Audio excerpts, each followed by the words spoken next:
Alors c'est vrai que la période a été assez anxiogène, elle l'est encore, beaucoup de fatigue chez les salariés. Donc je crois qu'à court terme, il faut quand même rappeler qu'on est dans un monde VUCA, hein, c'est-à-dire un monde volatile, incertain, complexe, ambigu, on connaît ce type de notion. Et les entreprises doivent prendre en compte cela pour faire évoluer les modèles managériaux. On ne peut plus aujourd'hui demander une performance permanente aux salariés sans tenir compte de leur engagement. On ne peut plus micromanager, on pourrait parler du télétravail, on ne peut plus demander une adhésion aveugle aux valeurs de l'entreprise et aux objectifs de l'organisation. On ne peut plus simplement gérer les hauts potentiels et oublier les invisibles et les talents de l'entreprise, l'ensemble des talents de l'entreprise. On ne peut plus simplement raisonner par des process, mais aussi revenir avec du bon sens et une agilité de raisonnement dans l'entreprise. Donc voilà, toute une série de nouvelles postures managériales qui doivent être prises en compte aujourd'hui.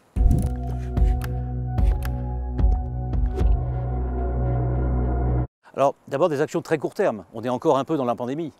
Donc ce qu'il faut faire aujourd'hui, ce que les entreprises font, c'est écouter, être bienveillant, tenir compte des signaux de mal-être des salariés, être à l'écoute et surtout recréer du collectif. Après cette période où on a été tous un peu éparpillés partout. Ce qu'il faut aussi faire, et ça prendra plus de temps, c'est mettre en place un management dit hybride. On l'a vu avec le télétravail, mais pas seulement. Redonner une nouvelle posture au manager avec une espèce de ligne de crête à trouver entre de la bienveillance, de la protection, on en a besoin en ce moment, mais aussi de l'exigence, du challenge. Et l'engagement des collaborateurs va justement jouer sur ces deux notions. Ce n'est pas simplement la protection, la bienveillance, c'est aussi l'exigence, avec toute une série de nouvelles postures comme la confiance, la position de coach, le feedback permanent, effectivement. Donc toutes ces nouvelles notions-là, elles ne sont pas nouvelles évidemment, mais la crise a montré que les bons managers étaient ceux qui savaient mettre en place ces nouvelles postures.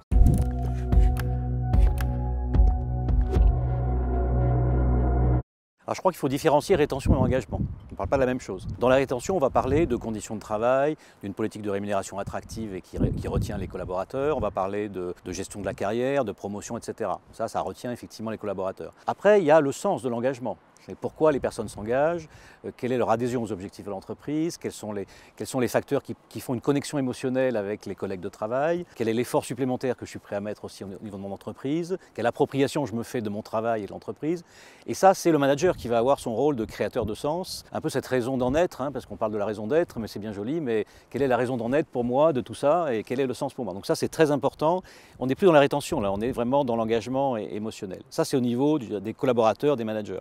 Et puis enfin, au niveau de l'entreprise doit également être un peu à la chasse aux irritants, c'est-à-dire tous ces irritants de l'organisation, la complexité, le manque d'agilité, le manque de collaboration, les aspects discriminants. Tous ces éléments-là qui sont des facteurs d'irritation et de désengagement des collaborateurs doivent être traités.